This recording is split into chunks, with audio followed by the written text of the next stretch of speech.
This Week in Startups is brought to you by Lead Genius. Higher quality leads and customized customer data at scale. Schedule a free demo at leadgenius.com/twist. And Squarespace. Start building your website today at squarespace.com. Enter offer code TWIST at checkout to get 10% off. Squarespace. Build it beautiful. Hey everybody, it's an amazing episode of This Week in Startups today. We have Greg Sommer on the program. He is with Sandstone Diagnostics and they make a home sperm count testing kit. It's a centrifuge and it's part of the movement of home diagnostics and care in healthcare. Healthcare is changing radically because new gadgets and tools are coming out that let the consumer take control of their health, of their diagnostics. And it's a very controversial and inspiring paradigm shift when you can do the testing at home.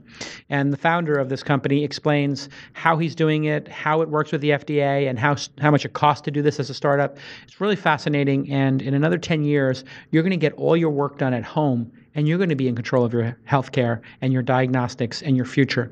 It's a brave new world, and we're going to talk about it all today on This Week in Startups. Stick with us. That's what it's all about, man. They said money is the root of all evil. Funny how it feeds my people. We ain't gonna live like equals until we get the money, spend the money, and defeat you. Yeah, money is the root of all evil. Funny how it feeds my people. We ain't gonna live like equals until we get the money, spend the money, and defeat you. Hey everybody, welcome to This Week in Startups. I'm your host, Jason Calacanis. You can follow me on Twitter. I'm just at Jason.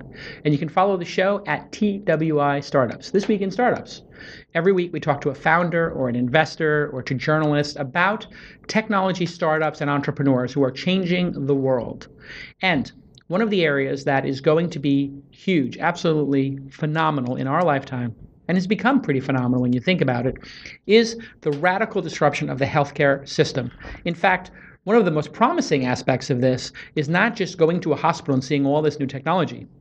It's bringing that technology home and taking control of your own body. This is pretty controversial too. The FDA has been set up to look at all these medical devices and to look at what we're doing at home and protect consumers. And entrepreneurs, of course, like to go fast and break things. We see 23andMe, who's been on the program, and Wojcicki, got in a little trouble with the FDA, and she's not allowed now to tell people what is, what could be going on with their DNA, all kinds of crazy rules. And you know what? When the government and technology and innovation all collide like this, it usually means something important is going on. I was recently at an incubator event where UPS, the people who ship stuff all around the world, were featuring a bunch of technology. And they asked me to be a judge. I said, sure, I'll be a judge. Sounds good. And there was a company that won. And the company that won was doing something absolutely phenomenal. They were figuring out how to help couples with their fertility. And they were trying to help men. Now, when people talk about fertility issues, a lot of times they're really obsessed about the female side of the equation. And let's face it, the baby grows inside of the woman. And, that's where the majority of the magic happens. But when things are not working properly, a lot of times it falls on the men. And what's going on in their testicles? That's correct. Sperm count. It's a huge issue. And today on the program, Greg Sommer, who is the CEO and co-founder of Sandstone Diagnostics, is with us. He won this UPS competition. And you can check out his website at don'tcookyourballs.com. Hello, sir. I just said that. You did. Good to see you again, Greg. You too. Thank you for the invitation. Congratulations last week on winning the UPS competition. Thank you. That was quite nice. It was great. Did you know you were going to win? You have an idea? Did you think you were in the running? What did you think your chances were of winning? I felt good about it. You gave a lot of positive feedback. I think the judges really responded well. You never know. There are a lot of good companies there, and we didn't have the fortune of seeing the other companies pitch, so it was kind of a black box. But obviously great news, big boost for what we're trying to do at our company. Okay, so tell me about Sandstone Diagnostics. What is it you do? And why did you create the company? Take those in whatever order you want to. All right, sure. Well, let me tell you a little bit about what we do. We consider ourselves a consumer wellness company. We have a platform technology for allowing people to do their healthcare testing, measuring parameters at home. And we're starting in the male fertility space for a lot of good reasons. Our initial product that we're developing is this guy right here. It's called Track. Track. Track. T-R-A-K. Track. T-R-A-K. Track. Okay. That's right. And this is It looks like a little coffee grinder. It's very cute. Oh, that's good. Yeah, I've never used that one. By the way, I loved your intro. I was taking notes over here. Oh, okay. I'm going to use that for my next pitch. There you go.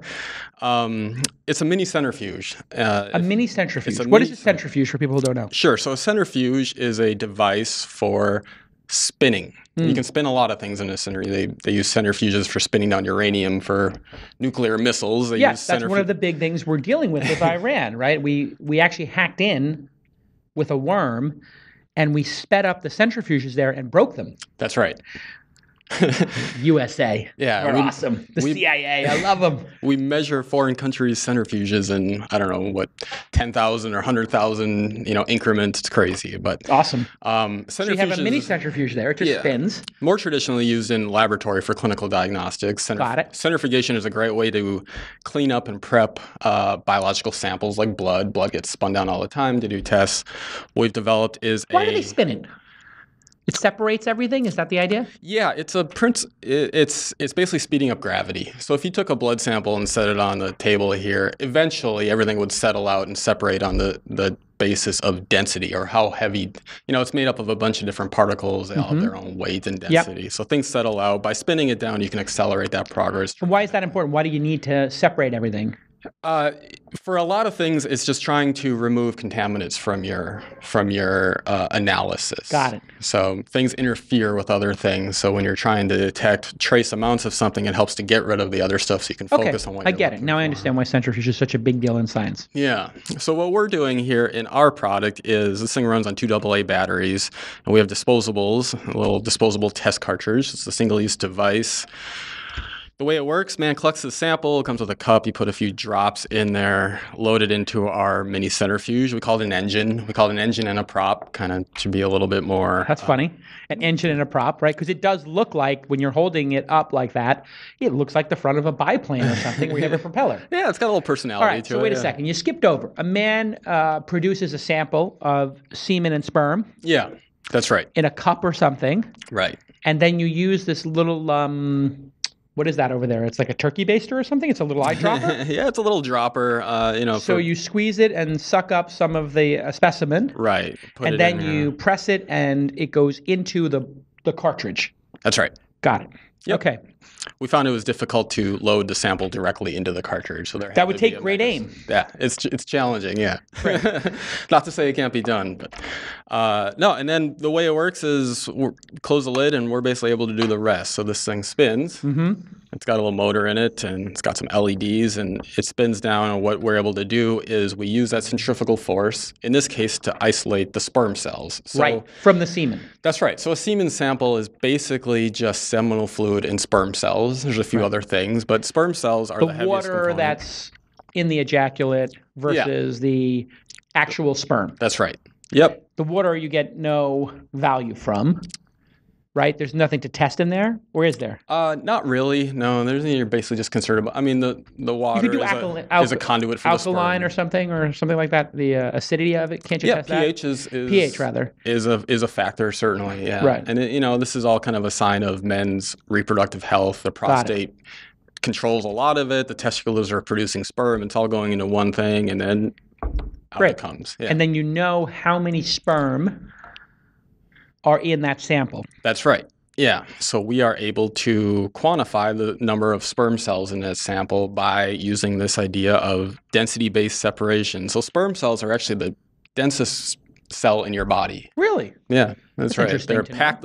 They're just a little packed. They pack a punch. Yeah. How many sperm cells are there in a typical ejaculate from a male?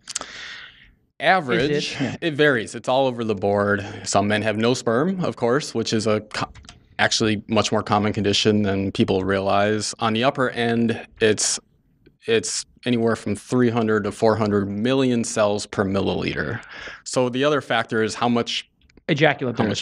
how much volume is there? That's an important factor as well. Yeah. Okay, so and listen, hey, we're trying to talk about this in a very mature fashion here. There's some giggles in the audience, of course. Sure, but we're talking sperm. We're just talking about sperm, and we got to be honest about it. Now, you're only putting a small amount of the sample in there, so if you're only using like 5% of the sample with a test, how do you know the complete amount, or do you not, or do you know?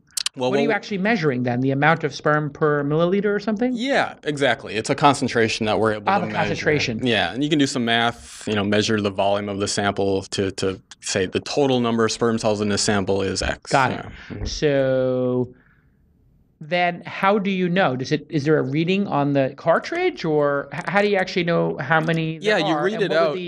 What is the number that you get? So you're actually reading... you're actually seeing the sperm cells in your sample. So what happens is there's a channel here on the outer part of the like a ruler device. Yeah, and it's able to. What happens is there's a channel, and the sperm cells they pellet up in there. So as this thing's spelling down, they're all funneling into this outer region, and so you get the height of that column of sperm cells is how you read out. So you read out like a thermometer. Got it. Mm-hmm. So you would know, hey, the sperm filled up this much, and then the other fluid filled up that much. Okay.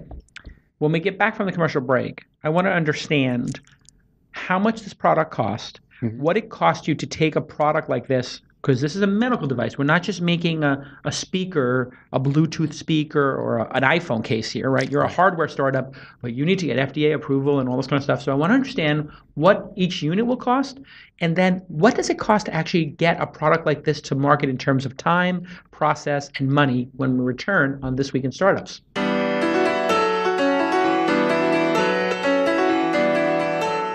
Hey everybody, let me take a moment to tell you about Lead Genius. This is a great company. I love it so much because we use it here at launch. We have made tens of thousands of dollars in profit using this product. And I love it so much that I invested. What is Lead Genius? Lead Genius allows you to, very simply, augment and make your sales team bionic by having them get better leads, more leads, reactivating leads, and taking the bottom third of what salespeople do and hate and outsourcing it. Listen, your sales executives, these high-priced people who you're paying, in some cases 6 figures, some cases, even higher, they don't want to sit there all day and put their data into their CRM system, their customer relationship management system. They don't want to hunt and peck for leads on LinkedIn and AngelList and Crunchbase. They don't want to do all that work. And that work is repetitive. And that work is hard, it's tedious, and there's a certain group of people out there who love doing it. And there's software and technology you can apply to that process that makes it more efficient. Well, that's what Lead Genius has done.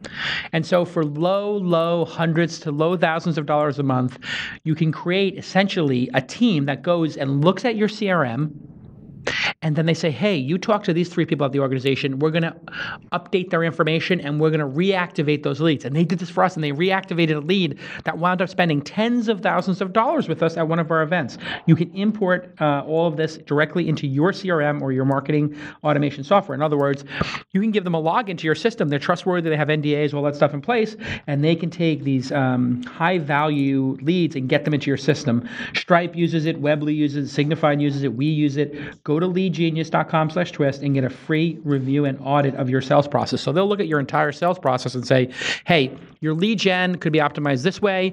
Your opening email is lame. I would delete it immediately. Here's how you can make your opening email, your opening salvo better. Here's what a drip campaign is. Here's how to do it. They're going to do that audit for people who are fans of This Week in Startups for free.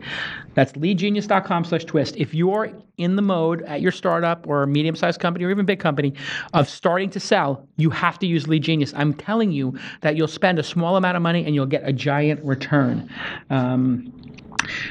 So they'll do this free calibration with 10 high leads for free as well. They're going to get you 10 really high leads for free. Go ahead and go to leadgenius.com/twist. High quality leads, better reporting, automation, segmentation. They do all this research. It's just low quality leads are a waste of time. You need the high quality leads. You need those Glengarry, Glen Ross leads. You need the good ones. And that's what Lead Genius does. That's why I invested in the company. And that's why I paid the company to help my sales team. All right, let's get back to this amazing episode.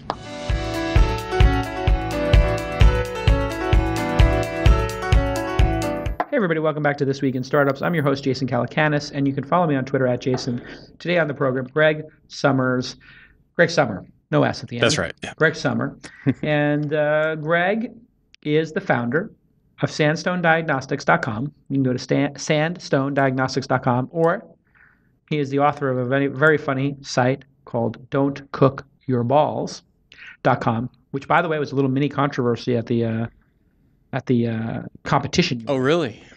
Well, just people were like, "Oh my God, is this funny or offensive or crude?" Yeah, sure. So just be aware of that. Like it definitely comes up, but It does. Yeah. Well, I mean, it's interesting. let's talk about that though. Sure. What is the point of doing this whole "don't cook your balls" marketing? I see here, if you're not watching the video for audio, we have "Don't Cook Your Balls" shot glasses and some books here on the table. You're marketing around this concept. Yeah. What is the idea here? Yeah, sure. So we started Don't Cook Your Balls pretty early on in the company. And the credit goes to my colleague, co-founder Sarah, who's really been the driving author in developing the content. But the idea is we realized early on there wasn't a good resource out there for education and information on this topic. If you start to look up male fertility issues, you come across a lot of hospital websites, WebMD, websites with bullet point after bullet point telling you the facts. We wanted to go after it in a much different way. The fact is that this is a topic that's very difficult for people to talk about, right? You're talking about sperm, you're talking about testicles, and guys don't want to go there. Hey, listen, they're sensitive, literally and figuratively. Like your testicles are sensitive. That's why they say you Extremely get kicked in the sensitive. nuts. And people are sensitive about their fertility. Are men more sensitive than women, do you think? Is there any research on that? Are men more squeamish? I don't know if there's research. I think definitely in talking to people, men are much less open to talking about it until you break down those barriers. It's interesting. Once you kind of get over that hump and men start to get thinking about it. Oh, that's interesting. And especially if you come across someone who's gone through fertility issues, they get it, right? They get it. Yes, this is a problem. No one was talking to me about it, but this is something that I needed that I wish I had. So once you get over that hump, I think men are open to talking about it and get really inquisitive. I will tell you my fertility story after we talk about your company a little bit more. Great. And it's pretty hilarious. I have to say, it's one of my funniest moments of my life. Okay. So, back to wrap up. Don't cook your balls as a way to break the ice. Exactly. Yeah. So what will people learn on that site? It's comprehensive. It's what you need to know about male fertility. So it's facts about the biology, what happens, but it's also tips for what you can do to actually make an impact in your own reproductive health. So the overarching messages are: one, male infertility is pretty common. This is a much more common condition than. So don't feel bad. Exactly. You're not alone. Can you change your sperm count? You can, absolutely. How? There's a whole lot of ways to change your sperm count. Top 3 ways a man can change his sperm count. Well, let's see. In reverse order. Number 3, 2, 1. I guess getting a vasectomy is probably the easiest and most dramatic way to change your sperm count, right? So there's surgeries. Well, I'm talking about going up, not down. Yeah. Well, there's surgeries that can go both ways. Blockages are a common problem for a lot of guys. So urologists tend to be surgeons that can go in and clean things up. So sometimes the reason a sperm count is low, and you could find this out through the Sandstone Diagnostics tool, the track. That's right. Like Star Trek. With an A. With an A. Yeah. The track will tell you if you have a low count, it might be that you just have a blockage down there. You clean it up, flush out some tubes, and you're good? Pretty common. Yeah. Yeah, pretty common. They have to put you under when they open up your sacs and everything and get to work down there? It depends on what they're doing. I think most of it's just local anesthetic. Really? Yeah. I think right now I have about 50,000 men listening to this program right now are like crossing their legs and going, wow. Yeah. Pretty scary. But let's talk about what you can do to improve. What can you do? So the reason I brought shot glasses here is SHOT is actually an acronym that we use, stands for stress, heat, obesity, and toxins. All right, here we go. Yes. Now we're talking. These are kind of the 4 biggest lifestyle factors. Stress, heat, obesity, and T is? Toxins. Toxins, okay. So that Walk me through involves, let's go backwards. So toxins are smoking, alcohol, marijuana, these things that you bring into your body can be toxic to sperm production, right? So there's things like that have been studied. So they may cut it 10%, 20%, something, I don't know. What's that? These toxins could cut your sperm count in half or 10%, 20%? Yeah, I mean, it depends on what you're doing. But, there's a lot of research, especially, smoking is just bad for you. All these things are kind of it's general health, right? Got it. As you're healthier, you're going to be seeing that in your sperm production. Interesting, okay. Obesity is a big one. Again, that ties into men's overall health. Risk of cardiovascular disease has been tied to sperm count. And again, coming back to the healthier you are, tend to be in a little bit better shape. You're going to see that in your sperm count will go production. Up as the amount of fat on your body goes down, or your weight goes down. You're more in the BMI zone. Yeah, there's been studies out there that have shown that that's true. Wow. So I can tell you about my own experiment. I didn't know that. Oh, really? Yeah. You were fat? I wasn't fat. I was a little overweight. How many pounds? I've lost about 20 pounds in the last 4 months. Tov. I've lost 25. Oh, good for you. Isn't it amazing? We're both in the same zone. It's like somebody What's your count? My sperm count? Yeah. Super sperm. Off the charts. They were like, you're like, forget it. 44 years old, you could be, 17. There you go. Yeah. But anyway, tell me about your sperm. So I'm very interested, Greg, in your sperm count. I know you should be. Most people are. Let's get personal. No, so I started this about 4 months ago. Basically out of curiosity, because I have a sperm counter, you can use it at home. I want to see, okay, well, is there any proof to this that you can do some of these wellness things? I'm a little overweight. I was shooting for about 15 pounds. I'm down about 20. You look great. Thank you. Thanks. Yeah, but so I didn't do anything super out of the normal, right? It's like eating better, exercising, just general. Here's how you shed the pounds. Sperm count's about doubled. So the effects have blown me away beyond what I expected. Doubled your sperm count. Doubled my sperm count. That's right. Put some context. Ladies, you gotta. If you get within 5 feet of Greg, you can watch get pregnant. out. Look that's out. Right. Wow, that's amazing. Yeah, I thought so too. Yeah, I didn't know that. Okay, so working back obesity, we got that. Mm-hmm. Stress and heat. Okay, so heat as in I know this one. Because the first thing they tell you when you're doing fertility stuff is, hey, boxers are your friend. Tight jeans and briefs are not your friend. Yeah. No banana hammocks is what I was told. That one's actually kind of controversial. A lot of doctors will say, it might have some effect. Just wear what's comfortable. Why is this? Because your testicles are supposed to hang so that they're a certain temperature, and then if you push them up against your body, then the temperature goes up a degree. Exactly. Yeah. So testicles are on the outside of the body for a reason, right? Mm-hmm. They need to be a few degrees cooler than the rest of your body to optimize sperm production. It's evolution. It's how we were designed, right? Isn't that crazy? Like, why do we need to have these organs outside of our body? It's bizarre. I know. It is. Yeah. The fragile, most important organs for reproduction and keeping the species where it is have to be outside your body. Outside the body. It's nuts. And you talk about, getting kicked in the nuts and stuff. It hurts. Like, it's a very dangerous place for your testicles to be. Ovaries are not hanging outside of bodies. They're tucked in. They're tucked in. Yeah, they're safe. They're warm. Look at the raw end of the deal incubating. Here. Yeah. They're incubating. Our testicles should be buried somewhere in there, protected. They should, yeah. But they're not, right? So heat's a big one. So all this stuff, what we're doing right now, we're sitting, right? This is actually really bad for your with jeans. sperm. We've both got these fancy Japanese jeans on. That's We're right. both wearing these designer $200 pair of jeans. Yeah, well, me especially. No. I see that. Now, with the jeans are too tight, that could... Okay, and then what about stress? Stress is correlated, really. Well, stress is just bad for fertility across the board, for health across the board. So meditation helps or something? Or? Yeah, this is one area of medicine, where some of these alternative techniques like acupuncture, meditation, massage actually have a noticeable effect. And doctors are like, Absolutely. do these things, relax, go with it. Acupuncture works for my wife. You're talking about natural conception where, the studies have shown the better the sex, basically, the better your chances of conception. You're relaxed, you're more aroused, you're going to produce better sperm. Hey, this is a really great insight there. Yeah. So if you want to increase your chances, have better sex. Have better sex, absolutely. Fantastic. All right, when we get back from this commercial break, we didn't answer my original question, which was how much does it cost to get this product to market and what's it going to cost when it hits the market when we get back on This Week in Startups with Greg.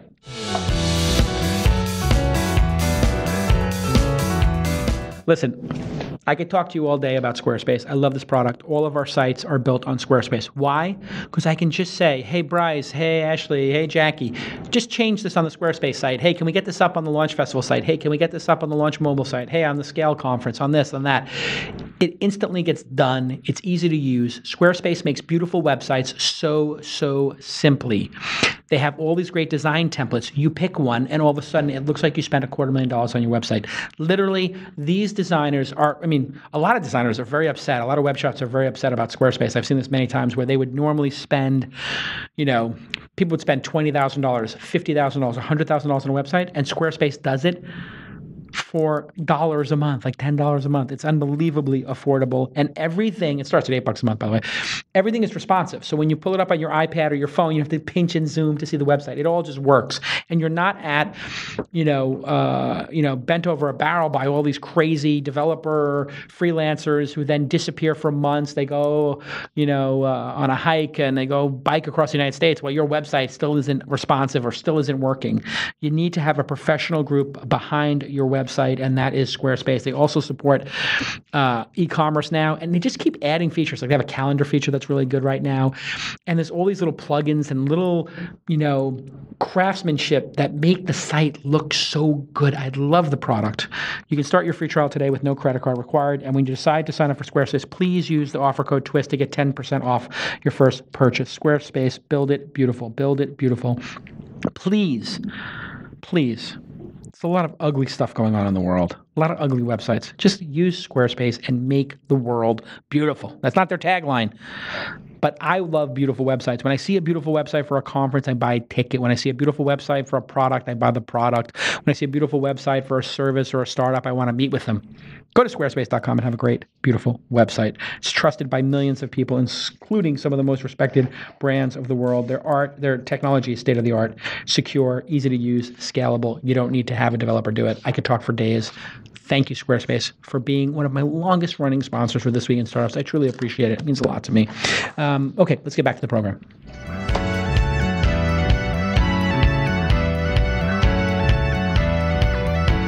Hey, everybody. Welcome back to This Week in Startups. I'm your host, Jason Calacanis. You can find me at Jason or calacanis.com or thisweekinstartups.com, all those places.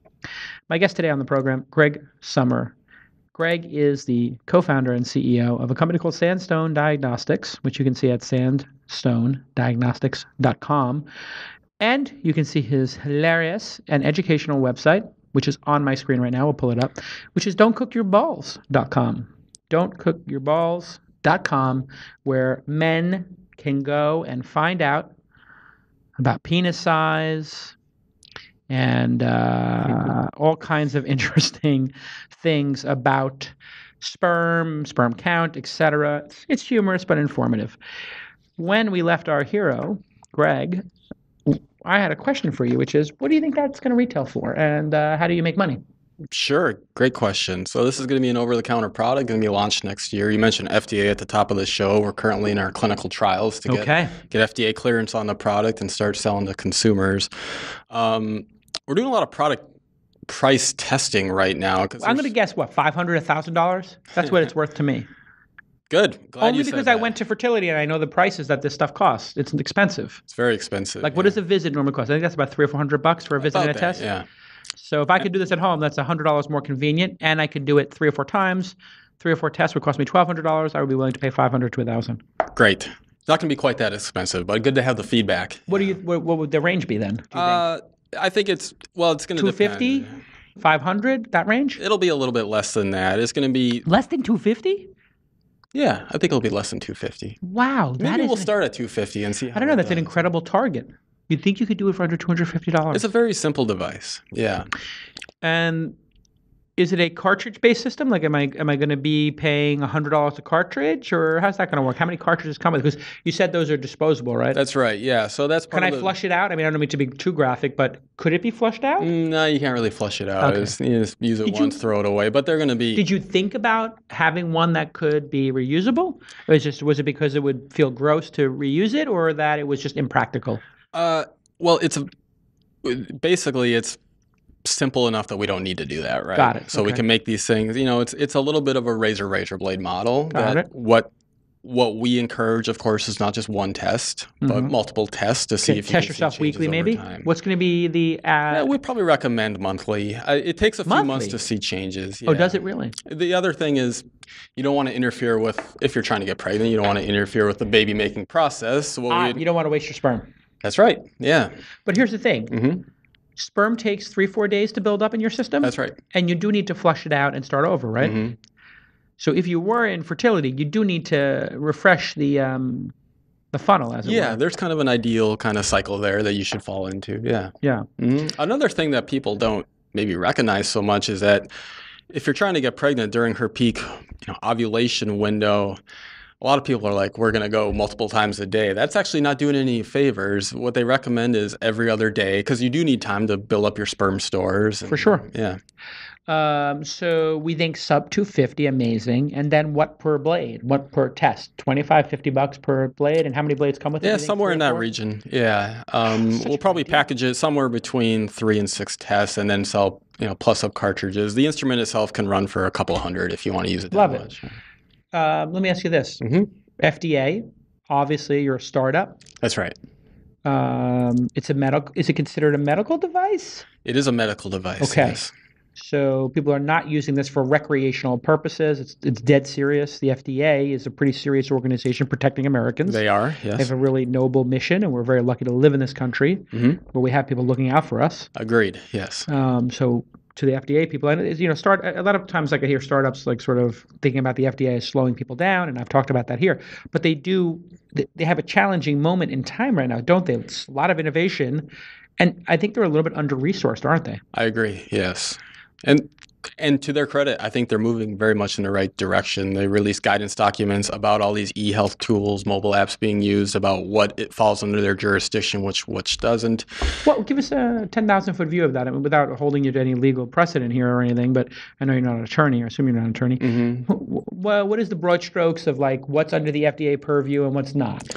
Like when I have a Fitbit, the FDA doesn't have to approve that, correct? That's right. No, it kind of falls under this wellness. So what's the difference here? I'm just counting my steps and my heart rate. This is counting my sperm. What's the difference?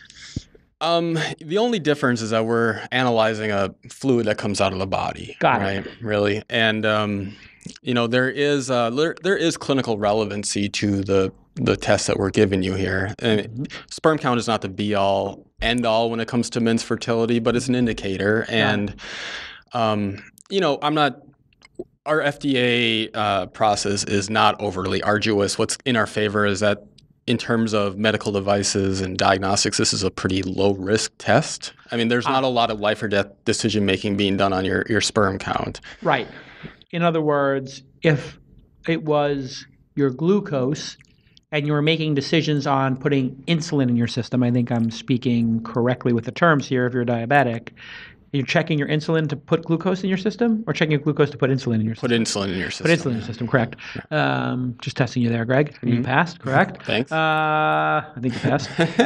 That would be life and death because if you do it wrong and you put too much insulin in and your glucose is wrong, hey, there's a lot at stake. A lot of issues, yeah. Here you're getting a reading and you're going to the doctor and you're consulting with them. Yeah, but what FDA wants to, FDA's purview is to prove that this is a safe and effective, right? When you talk about FDA, safe and effective. Safety and effectiveness is what the FDA is. Efficacy, yeah. So what we need to show is, one, this is a safe product, which it is, and two, that it's effective, right? So we have to show that the results you get here are accurate to what we claim them to be. And so that requires clinical testing, bringing people in to use the product, compare their results, and we're doing that. You raised $1.8 million. What does it cost in your mind, in terms of time and money, does it take to go through getting a product like this to actual market? And how much is the FDA process? Do you have to have like a team of attorneys, like when you file a patent with the PTO, do you need to have a team of attorneys helping you with this? Good question. Yeah, there is some legal aspect to it. There's regular attorneys who specialize in this and give a lot of guidance and strategic advice as to how to get FDA clearance. There's regulatory folks, there's consultants, there's clinical teams that manage the trials that we're doing. There's a lot to it. And in addition to our own resources of building these things, shipping them out, and you have to pay the sites to run your trials. You have to pay people to come in and use it. There's a lot to it, and we're in the thick of it right now. so to speak. And so this will replace, in a way, going to do a bunch of visits where you get.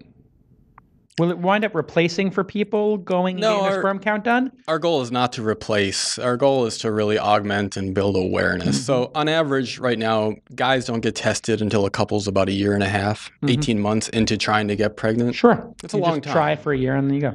Yeah, right. And so we want to come in much sooner. I mean, and women are already doing this, right? I mean, when women are trying to get pregnant, they're downloading apps, they're using ovulation monitors. Of course. Optimizing their peak testing everything, window. We're kind of saying, you can do all that stuff, but it's not going to matter if he doesn't have any sperm, right? I love this idea. It's really a great idea. Thank you. I think you're going to be very successful with it. And I promised before to tell my story.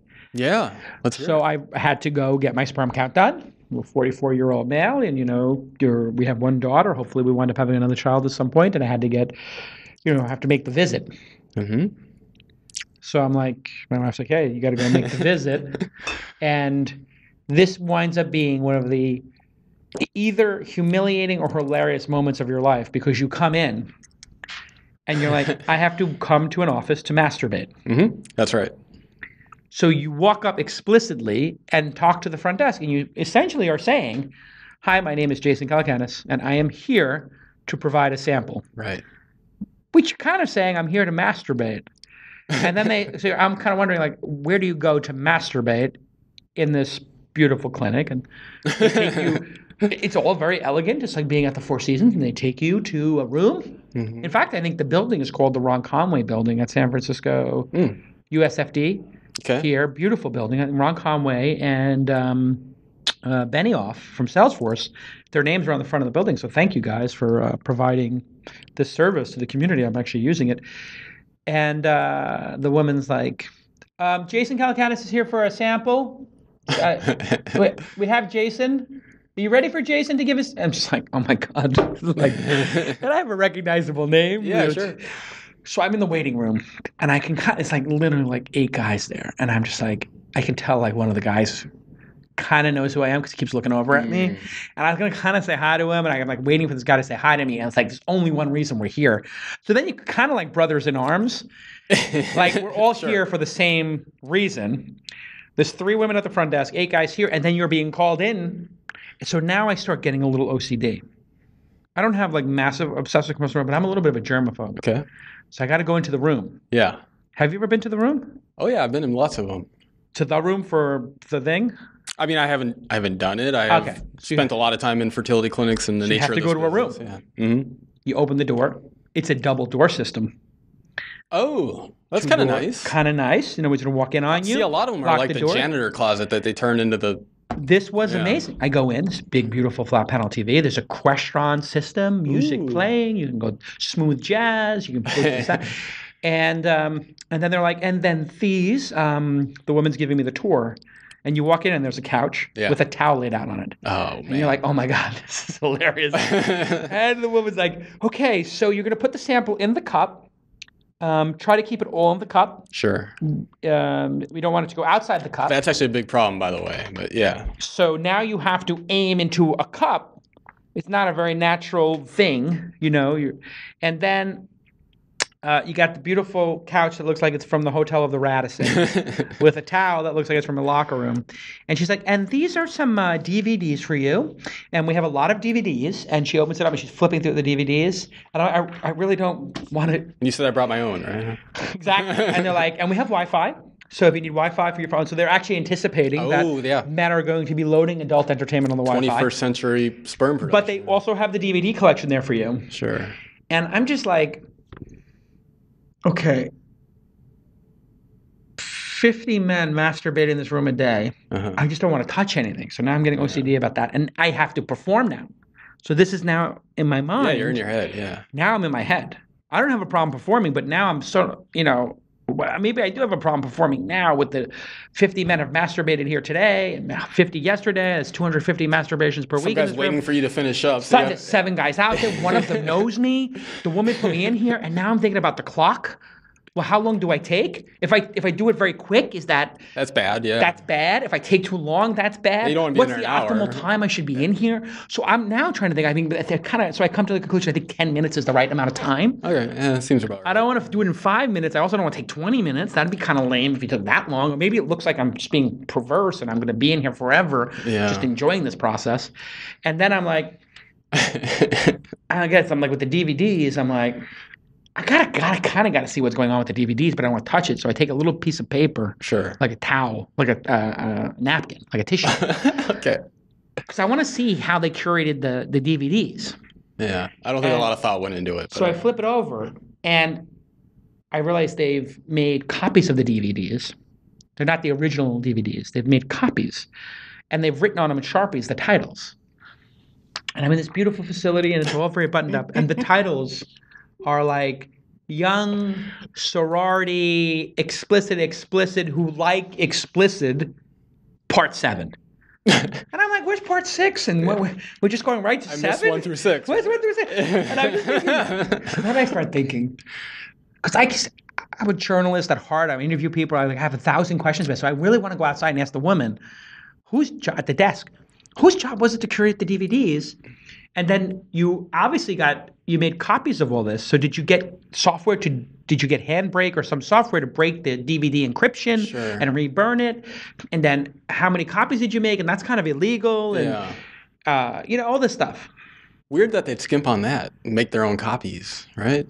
So then I was trying to think about that. Why is that? And then I'm like, well, maybe the DVDs had covers on it that were offensive, that they felt were maybe too graphic. Oh, that makes sense. So that was my thinking on it. So then all of a sudden I realized I'm 10 minutes into trying to figure out what's going on in here. Then I'm like, oh my God, now I'm going to be the 20-minute guy. Yeah, easily. Suffice it to say, I got the job done. And it was successful. So this was for your daughter, is that right? No, this is post my daughter. Oh, this is post daughter. Got it. So hopefully it will wind up being successful. But I got my sperm count back. I basically have super sperm. I mean, I'm not here to. I think if I lose another 10, I've lost like 25 pounds as we talked about. If I lose another 10, I think my sperm are going to be ridiculous. I think so too. Good for you. That's great. It's not easy to do, right? Anyway, when I saw your product, I just had been through this whole process, and I just thought, you know what? Also around the world, there are people who don't have access to these clinics. They don't have Ron Conway or Mark Benioff paying for. I mean, I don't know how much money Ron Conway has, or I know Benioff's got a lot. He's a billionaire. I don't know if Ron Conway's a billionaire, but God bless you, Ron Conway. God bless you, Mark Benioff. They built a center here at this USFD fertility in the Mission area. Yeah. And it is the most elegant and gorgeous. It is literally like going to the Four Seasons. And I have to tell you, it was open to all people. Oh, that's great. Because there was a range of people who I could tell socioeconomic, status of all different types when we went to these things. They were obviously providing it at a very affordable fee. Yeah, but we're in a little bubble here in San Francisco, right? But these guys are saints, man. Yeah. Wow. I mean, really, Mark Benioff and Ron Conway, I just want to personally thank you. And I can see the amount of effort put into this. And fertility is tough, That's a tough thing for people to go through. I have a lot of friends who couldn't conceive. We're lucky we have one daughter. We're good for now. But what about on a global perspective? Can you take this product and send it to South America, Africa, other regions, India, where maybe they don't even have access to the sperm count testing, and provide it at low cost, or maybe do a buy one here in the United States and provide one to those other places? And are there FDAs there, or could you just be like kind of freewheeling? Could you just put that on the shelf in Mexico? Or have you not looked into that yet? We're looking at all of it. Yeah, there's a lot of options. I don't know specifically if I can put it on the shelf in Mexico, but when it comes to regulatory, there's regulatory requirements around the world. Some are very light. Some are even more rigid than we have in the U.S. here. Do you know who the most rigid is? The Germans, probably. Scandinavian, Europe. Europe's actually all covered by EU standard. Yeah, you get a CE mark for the product, which a lot of companies do that first because their regulations are actually a little bit less demanding than FDA. But other parts of the country are a little, or of the world are a little bit more rigid. But this is a test that has a lot of. It has a lot of value for different people and different cultures for different reasons, right? I mean, you find yourself kind of in the machismo, the male assuming he doesn't have a problem. Yeah, like I'm joking about my super sperm, which is the fact. Well, I wore my super sperm shirt today. You are? That's hilarious. You have super sperm on your shirt. Yeah, this was a gift from my friends at the California Cryobank. If you had to admit, like, you had low sperm count, it is a little bit of like a thing for a guy. Well, the issue you were talking about, seeing somebody in the waiting room, I mean, the privacy, the discreetness, the convenience of it is a much bigger issue in a lot of parts of the world than even here in the U.S. Ah, right. There are some countries where men are even... I will not be seen at a fertility clinic because I'm going in there to masturbate. No one's going to... I might run into my neighbor. Italy, Saudi Arabia, I don't know where. Exactly. Men might have a little too much pride or a little too much ego about this. And they might just be like, if there's a problem, it's obviously the woman. Well, and also culture, one of the biggest challenges doctors have around the world is engaging the man. The woman is coming in freely to her OBGYN, whoever, to say, we're having trouble. Getting that man to say, I'm going to step up and do my part is still a big challenge. Listen, Greg. Jason. You are going to be very successful at this. Thank you. I think this is absolutely an amazing product. It doesn't exist in the market, correct? Right. It doesn't exist. Yeah. Why doesn't it exist already? There's been a few. Yeah. The products that come before have been more, I guess, more in line with like a home pregnancy test, right? And there's been a few of them out there. Not super accurate. It doesn't give you a whole lot of information, but I think there's just what they've all come up against is this awareness issue, which is a challenge for us, right? I mean, we put "Don't Cook Your Balls" up there for a reason, to start to drive some traffic. This isn't an issue that people spend time talking to their buddies about, but we have seen they do spend a lot of time Googling, and the awareness is increasing, and being able to reach them that way is in our favor. So our belief is that the timing is pretty good for us. Let me ask you a crazy question. Okay. Sperm count is a proxy for health, right? Your overall health. Because you're saying the more healthy you get, the better your sperm count. Well, I don't know if I can say that explicitly, but that's a lot of people, posit that. Well, I'm doing the reverse logic here. If you get healthier, your sperm count gets better. So if your sperm count is high, it would follow that perhaps your health is better. Mm-hmm. Now, it may not be there's some correlation there. Yeah. It may not be causation, but there's some correlation. Do you see people using this in a way to just monitor their overall health? Like, people take a blood test, they take a sperm test, they take a saliva test.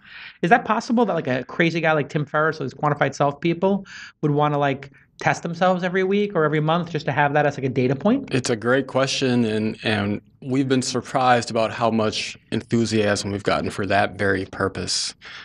People who aren't even married, have no interest in trying to get pregnant, well, what's my sperm count? As soon as you start talking about it and I say what my number is, something primal deep down inside how much can you bench lift? Of a caveman. It's like, I bet I can beat that, right? Absolutely. Yeah. We could have, that's actually be a great Seinfeld episode. We could have a contest to see whose sperm count can get the highest. Yeah. But I do think like there's going to be this whole the quantified self movement is getting more and more robust. I could absolutely see the Tim Ferrisses of the world and other people saying, hey, in your 20s, just do a quarterly of your sperm count. In your 30s, do it every other month. And in your 40s, do it every month. And it would cost $25, but it could be part of a battery of knowing stuff. And there might be some early warning signals. And if we knew this on a global basis, the global sperm count of every country, and then something like Fukushima happens, where you think, hey, this might affect sperm in a hard way, like just like when testing tuna for traces, and so it could be like a very interesting global sperm count for health concept, right? That's right.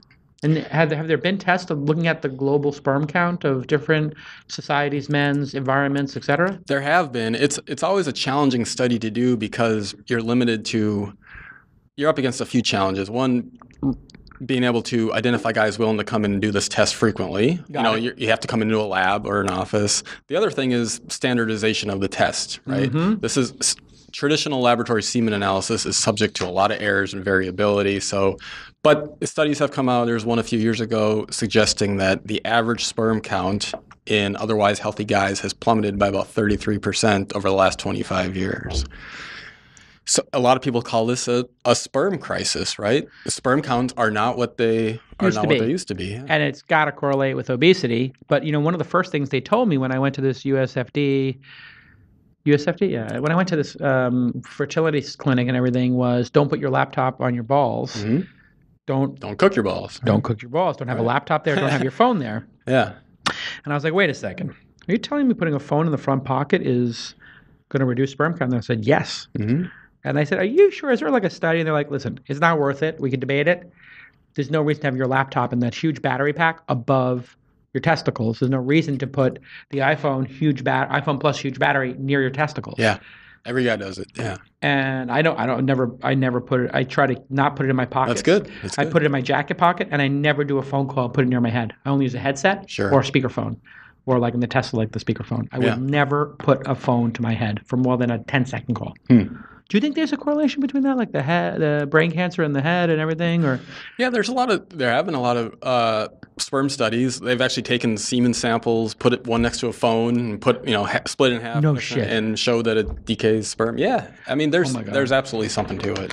Yeah, there's something there. See, I think this whole like people are like, oh my God, the brain cancer, phone connection is like ridiculous. This could be like a thing with lung cancer and secondhand smoke where people are just like, oh yeah, no, it's definitely not an issue, the secondhand smoke. And then they're just like, yeah, it kind of is an issue. Like, yeah. I have a feeling this might be like one of these sleeper issues. There's a lot of cool stuff out there though. And we have a gadgets page on the website with all sorts of this stuff, but there's been shields for your pocket. So you can, shield, put it in your jeans.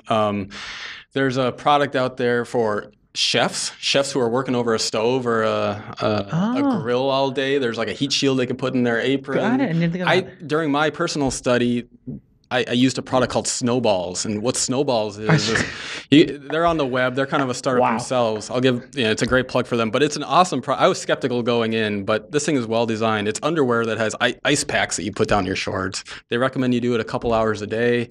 Again, cooling, actively cooling your testicles to optimize sperm production. Here it is, folks. You asked for it.